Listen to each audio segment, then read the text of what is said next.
confidence. They are looking to you to say, well, okay, it seems like there's a plan and our future is going to be secured. It might not happen 1, 2, 3, but it is going to happen at some point.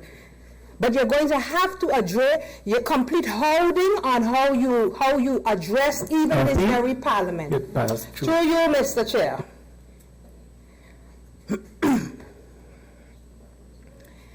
Is there anything at all, through you, Mr. Chair, that the Prime Minister is planning to take accountability for? Anything?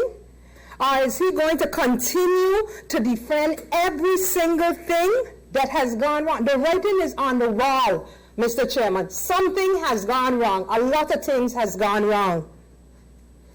But to position yourself as if you know everything, to position yourself as if you can't make mistakes, is where the people are losing respect. They are losing respect for even us, the parliamentarians, because they feel we are not holding the ministers accountable. And the reason we ask for all the ministers to be here, although I do understand that he's the one in charge of disaster management, they could at least help answer some of the questions direct. And I won't be here in the second round, still without answers from the first round. Nothing is wrong with saying, I do not know. Nothing is wrong with saying, you know something, we're going to need some help here. Nothing is wrong with saying, okay, I made that call, but it clearly wasn't the right call. We was under pressure. It's a hurricane. All this on me. It's a lot. You know something, I made a bad call. Nothing is wrong with that. Everything is wrong with acting as if you know everything, and it becomes seriously dangerous when you know you don't know it. And now for some questions, Mr. Chairman. And I promise to be tactful today. I am not going to leave that border issue rest, Mr. Chairman, because it doesn't sit well with me. I need the Prime Minister to understand the importance of that action, whoever made the call. I did not ask who didn't make the call. I asked who made the call. Somebody had to make the call, Mr. Chairman. The containers did not just end up at the border. They were escorted by police from the pier to the border. So who gave the police the instruction, the order to take the containers there? That's what I want to know. Because somebody has to be held accountable. The Prime Minister does not have to act as if he knows all the answers. Maybe it happened and he didn't even know. The night when I specifically was there, he did not know what was going on. I brought him up to speed. So I don't expect that he will know everything or he did everything. I would like to know who, because he is to be held accountable for everybody that should be sitting there that's under him. You see, my ultimate goal for this border issue and when it will go to rest is when we have a verbal, sincere, and a written apology for the wrong that was done in that issue with messing with the peaceful crossing of that border to the right people, because it will affect everything of the past and everything of the future. Our very celebrating St. Martin's Day, gone, and time to come will have absolutely no meaning, Mr. Chairman, if we don't address that we take accountability for this side of the border for what took place there. Maybe if we make the first step, then the reaction, what was a step 2, they too will make the necessary steps. But we have to address it.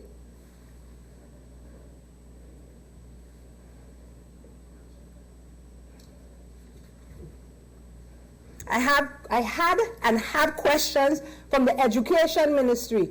And the way the Prime Minister answered, Mr. Chairman, was maybe it's this, maybe they did that, maybe. We need factual answers. Get in contact with the minister and find out. The extra hours that the children are going to be in school where internet will be provided, I think it's a very good idea. The teachers that are going to stay with them, did they all agree to stay? And if they agreed, are they going to be paid extra for it? Will lunch be provided for the teachers too? Like what is the teacher's position on this whole situation?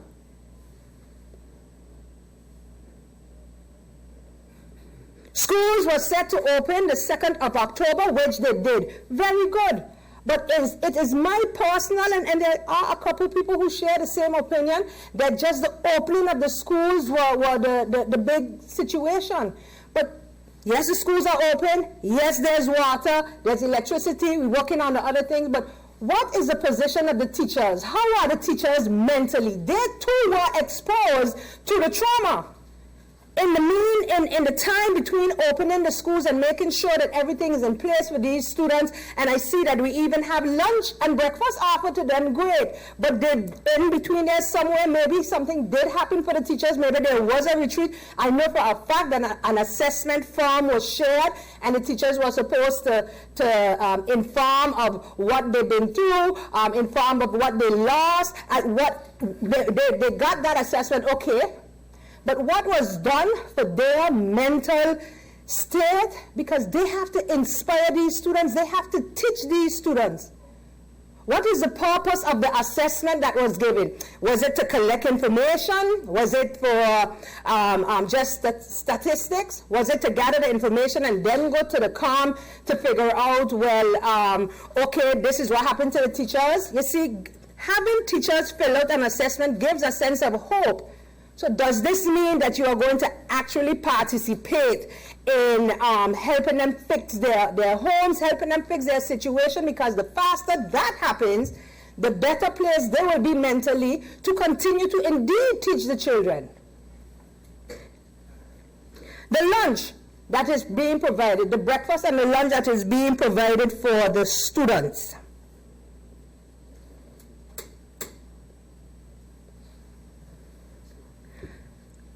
Does this include for the teachers as well? For how long will this program continue? Which caterer or caterers has been selected to provide these meals? What is the exact cost associated, if any? How did the selection for the caterers take place? Is it one caterer or several caterers?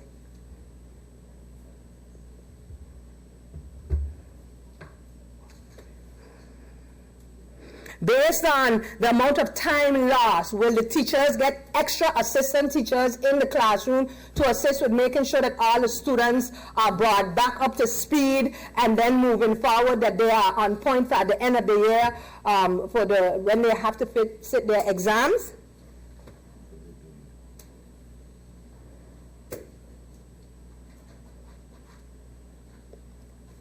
I would also like to know the details on the ministries and what they did for civil servants. I understood some ministries gave assistance, some got $200 from their ministry, some got different form of assistance. What is the criteria that was used for ministries to provide for their civil servants? And which ministries did something extra or did something to seek the well-being of the state of their civil servants? Is it true that civil servants who evacuated due to their situation post-Hurricane Irma, is it true that those who are away now are being threatened that if they don't make it back to work on a certain date, regardless of whether flights are flying, yes or no, or how they get it, is it true that their salaries will be affected? And please know that I'm not looking for that information for those civil servants who has been home, not coming to work, that may try to use this as their little scapegoat. I'm speaking specifically about the civil servants who fled, and this can extend into the private sector. Employees who fled based on the situation of the hurricane and can't get back in. What is the situation about that? What is being done? And is it fact that they will lose their jobs or their salaries will be affected? As it pertains to the festival village being used as a temporary shelter for hundreds of persons, is it true that the festival village, will be used as a temporary shelter for hundreds of people? Have we taken into consideration the lack of showers, the constant exposure to the pollution of the dump, or even the closer new dump that they have? Have we taken flies, mosquitoes, rats, and all of that into consideration? How long is the festival village going to be used as a shelter? How long is that? What's the estimated time on that? taking into consideration the mistakes of the past. Taking into consideration the mistake of the past, what is the security there? I would also like to know, to you, Mr. Chair, the Prime Minister said that no one has made an official request for any financial aid. Through you, Mr. Chair, has the Prime Minister seen the state of this country, and can we determine whether or not we really need assistance? I think we need assistance.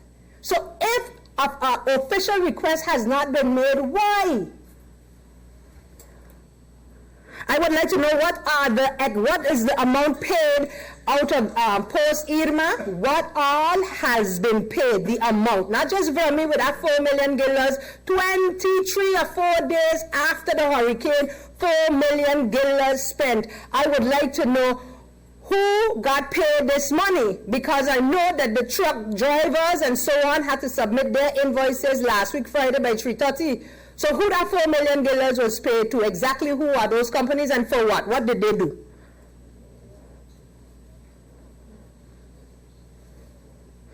My colleague alluded a little bit to the question with price gouging. I would like to know the controllers that are doing the controls.